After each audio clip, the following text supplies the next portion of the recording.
Hey guys, it's Victoria Grant here, personal development coach and author.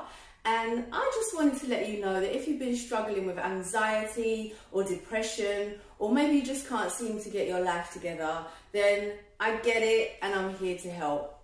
You know, I used to be broke, in debt, homeless and majorly depressed, and I was even diagnosed as infertile at one point. So how then was I able to turn this all around to become a self-published author and coach, living in a beautiful apartment and a mummy to the most amazing daughter in the world?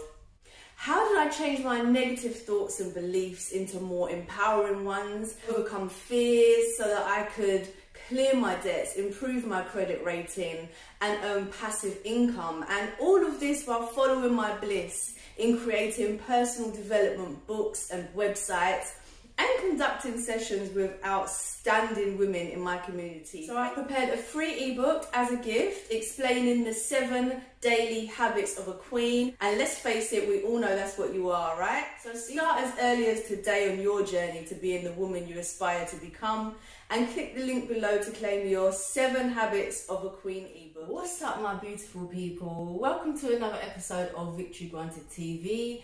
I'm Victoria Grant, a personal development coach and author, and welcome to you all.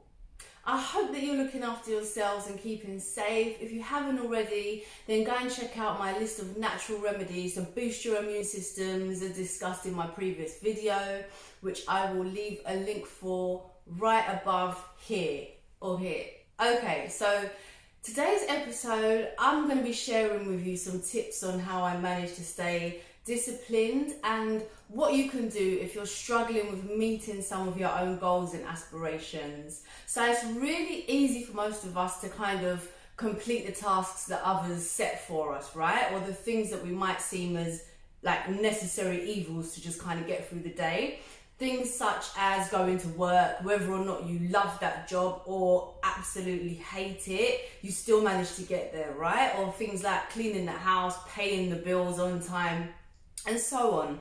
I think you get the drift. But when it comes to staying disciplined with other stuff that we know we should be doing, even if we know that if we stuck to these things, we'd probably feel a lot of satisfaction in that area. And it just seems like the actions that we need to take get put off until tomorrow, or they never even get done at all. Now, unfortunately, the more time we spend kind of completing mundane tasks that aren't even aligned with, you know, your true purpose and passion, then the unhappier you become. And that is why being disciplined is so important when you're trying to accomplish anything, right? As without it, you're kind of left with excuses, and that's about it. Nothing gets done. Now, we've all been there, and I'm definitely no exception to this rule when it comes to having things that need to be done. Starting the project, that healthier eating or exercise plan, and then kind of just falling off for whatever reason, just not being able to see it through to the end. And because of this, I used to think that I was just not a disciplined person, right? Like it wasn't in my DNA or something. But then I came to the realization that it isn't in anyone's DNA. Well, at least not to begin with, that is. And instead, discipline was like a muscle and it had to be built. And like with building any muscle, it's going to be painful. And I think that once I discovered that, instead of feeling helpless in believing that I could never be disciplined and therefore never achieve what I wanted to, I could feel empowered and know that I was in control and I could become disciplined, right? None of us are born with discipline. And I've heard it before that repetition is the mother of skill. So the more you do something, the more you do something. Make sense? And so now I knew this, the world was my oyster. But I still needed some strategies that I could use so that I would, you know, continue to follow through. And that brings me on to my first tip to staying disciplined, which is to always do the thing that you're trying to be disciplined about, i.e. the exercise, the piece of work, the application for a job, meal prep, whatever. Do it first. And I mean, put it at the absolute top of your to-do list. Now, there's a great book, and I can't remember the author, but I'm going to link his name below, and it's called Eat the Frog. It's literally about doing the thing that you hate first, and if you really think about it, that does make the most sense, right? Especially when we're building the discipline muscle. You don't ever want to wait until the end of the day to complete the most treacherous tasks. When you first wake up, that's the time you're given to just press reset and set the tone of the day. And it's also been proven that energy levels are highest as well. There's a lot less influences going on around you. So if there's a beast to slay, then this is the best moment to do it.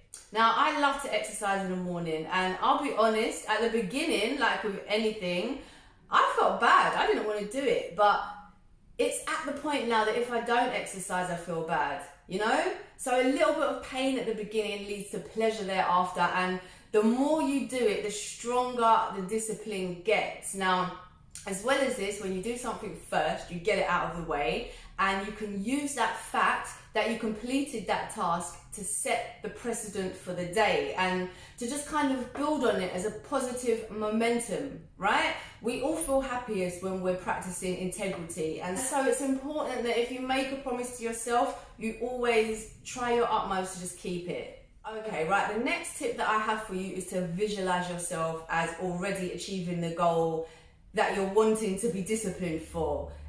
It's so much easier to get somewhere when you know where you're going. And as well as this, I know I always say it, but try to find some pictures of, you know, what replicate what you want, so that you have these as a reference. And pictures are so good for your mind. I'm sure you've heard, you know, of vision boards by now, but that's because they work. And when you have those days or moments when you don't feel like you want to be disciplined, then just looking at the images of what it is you desire will remind you of why you have to keep going.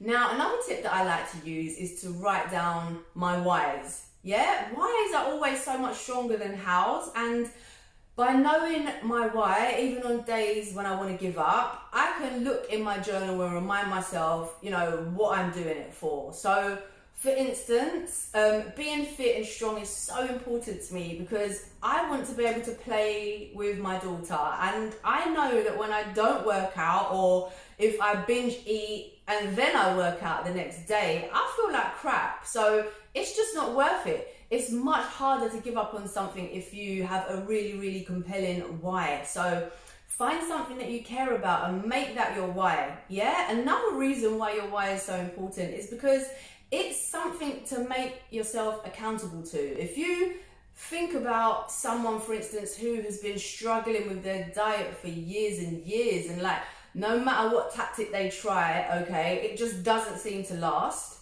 One day they go to the doctors and they get the news that they've now tipped the scale into obesity, and maybe because of this, their blood pressure and sugar levels are not okay.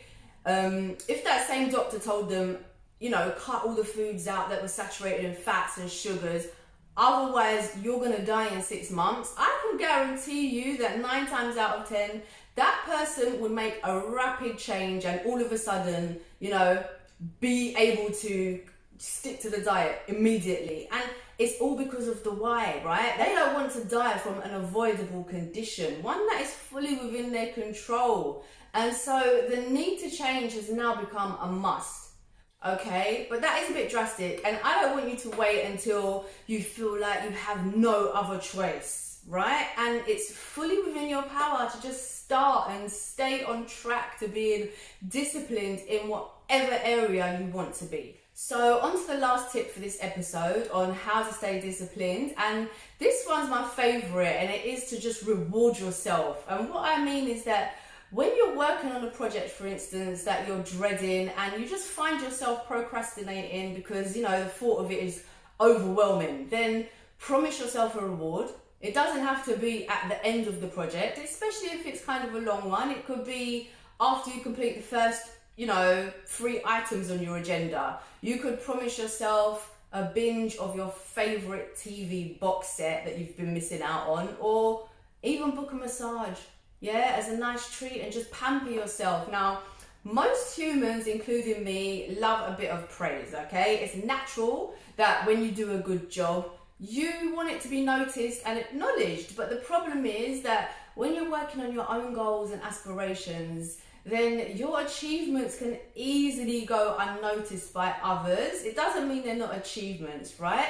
It's not like when you're at work for an employer and you get, a pat on the back or a mention on the board or at a team meeting for a job well done.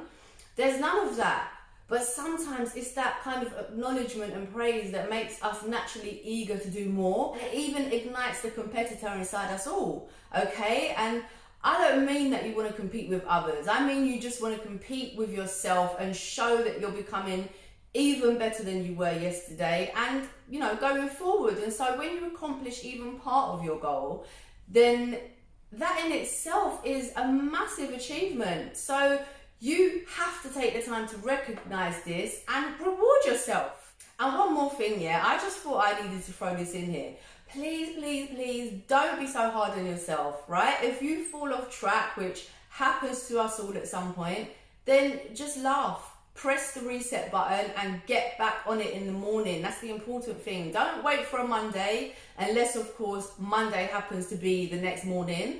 Just get back on course, back onto your discipline, back to being your best self and back onto your job as soon as you can. All right, my lovelies. So this brings us to the end of this episode of Victory Granted TV. I hope you found some value in it, in the tips that I shared, and that you can, implement some of these and start to build your discipline muscle so you can just experience your best life.